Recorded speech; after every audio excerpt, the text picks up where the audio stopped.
చేనేత పవర్లూమ్ కార్మికులను ప్రభుత్వం ఆదుకోవాలని తెలంగాణ పవర్లూమ్ కార్మికుల సంఘం రాష్ట్ర ప్రధాన కార్యదర్శి గంజి మురళి సోమవారం నల్గొండ కార్యాలయంలో ఏర్పాటు చేసిన విలేకరుల సమావేశంలో బహిరంగ లేఖను ముఖ్యమంత్రికి పంపడం జరుగుతుందని అన్నారు. ఈ సందర్భంగా వారు మాట్లాడుతూ చేనేత పవర్లూమ్ కార్మికులకు ప్రభుత్వం ఇచ్చిన మాట ప్రకారం ప్రభుత్వ పథకాలను అమలు చేయాలని కోరారు. గత ప్రభుత్వ హయాంలో బతుకమ్మ చీరలు 270 కోట్ల రూపాయల పెండింగ్ లో ఉన్నాయని వెంటనే విడుదల చేయాలి కోరారు. ఉపాధి లేక కార్మికులు ఆత్మహత్యలు చేసుకుంటున్నారని తెలిపారు. సమావేశంలో జిల్లా అధ్యక్షులు కందగడ్ల గణేష్, జిల్లా కార్యదర్శి దండెంపల్లి సత్తయ్య, ఉపాధ్యక్షులు కర్ణాటి శ్రీరంగం, ఏలే శ్రీనివాస్, జిల్లా నాయకులు రాపోలు వెంకన్న, గడ్డం దశరథ, ఏలే వెంకటేశం, జిల్లా దేవదానం వాల్గొండ శ్రీనివాస్ తదితరులు పాల్గొన్నారు.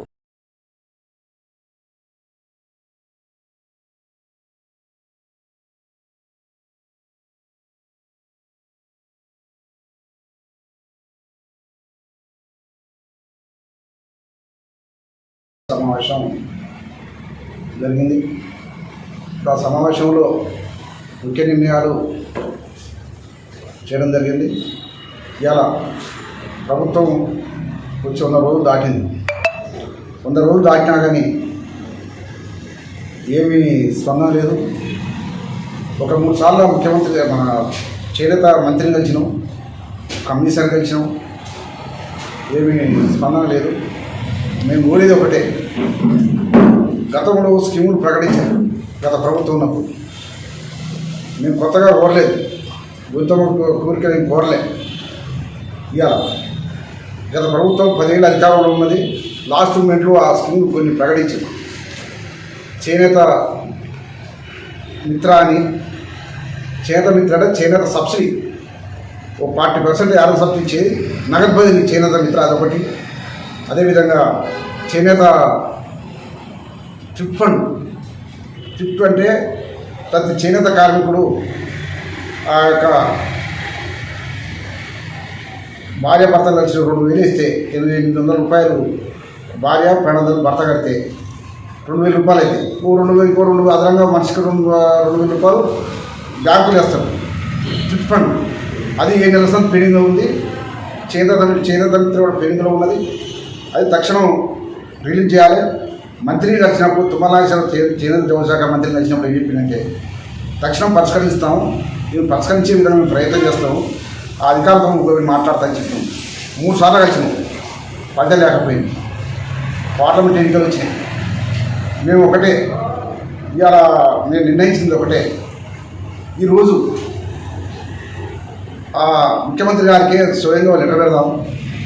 లెటర్ రాద్దాం, బహిరంగ లెటర్ రాసి అయ్యా మా సమస్యలు ఇవి, మీరు పరిష్కరించాలి అని. రాష్ట్రంలో చేనేత పవర్లూమ్ కార్మికులు ఎదుర్కొంటున్న ఇబ్బందులు, అదేవిధంగా రాష్ట్ర ప్రభుత్వం తీసుకోవాల్సిన చర్యల గురించి ఈరోజు చేనేత కార్మిక సంఘం జిల్లా ఆఫీస్ మీద సమావేశం జరిగింది. రాష్ట్ర ప్రధాన కార్యదర్శి గారు గంజి మురళి గారు వచ్చారు. ఇక్కడ ప్రభుత్వానికి ఒకటే మేము కోరేది ఏంటంటే, చేనేత సంబంధించిన వస్త్రాలన్నీ నిల్వలు పేరుకపోతున్నాయి, కొనుగోలు లేక, మార్కెట్ లేక ఇబ్బందులు పడుతున్న పరిస్థితి ఉంది. వాళ్ళని ఆదుకోవడానికి ప్రభుత్వం చర్యలు తీసుకోవాలి. గత ప్రభుత్వం కొన్ని పథకాలు ప్రవేశపెట్టింది. ఆ ప్రవేశపెట్టిన పథకాలు కొంత మేలు జరిగే విధంగా ఉన్నప్పటికీ వాటి ప్రభుత్వం వచ్చిన తర్వాత, అంటే ఆ ప్రభుత్వం ఉన్నప్పుడే కొన్ని ఆగిపోయినాయి. చేనేత మిత్ర యారన్ సబ్సిడీ సంబంధించింది నగదు బదిలీ వచ్చేది, అది ఆగిపోయింది. ట్రిప్ ఫండ్ పథకం సంబంధించిన అది కూడా ఆగిపోయింది. చేనేతకు పవర్లూమ్ ఇద్దరికి కూడా ఆగిపోయిన పరిస్థితి ఉంది. ఈ తర్వాత చేనేత బీమా సంబంధించింది కూడా 75 సంవత్సరాలు మనంటే ఆ ఏజ్ లిమిట్ పెట్టారు. దాని ద్వారా చేనేత కార్మికుడికి ఇబ్బంది అవుతున్న పరిస్థితి ఉంది. అది ఏజ్తో సంబంధం లేకుండా ప్రతి కార్మికుడికి అందే విధంగా చర్యలు తీసుకోవాల్సిన అవసరం ఉంది.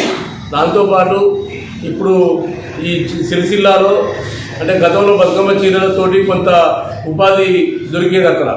ఇప్పుడు ఆ బతుకమ్మ చీరలు ఆగిపోవడం ద్వారా పని కోల్పోయారు. గతంలో నేస్తున్న పాలిస్టర్ బట్టలకు సంబంధించిన అది మార్కెట్ పోయింది.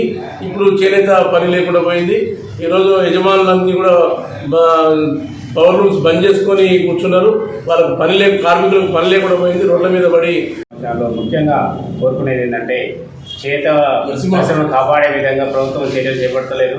అదేవిధంగా చర్యలు చేపట్టాలంటే జిఎస్టీలని, సంక్షేమ పథకాన్ని కొనసాగించాలని, జిఎస్టీని ఎమ్మటే పూర్తి స్థాయిలో రద్దు చేస్తే కొంత ఉపశమనం జరుగుతుంది.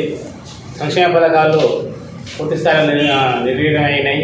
దాన్ని పునరుద్ధరించి ప్రతి కార్మికానికి అందే విధంగా ప్రభుత్వం చర్యలు చేపట్టాలని, వ్యక్తుల కాడ కానీ సంఘాల కాడ పేరుపైన వస్త్రాలను కొనుగోలు చేస్తే ఉపాధి కల్పించిన వాళ్ళు అవుతారని సందర్భంగా తెలియజేస్తున్నాం.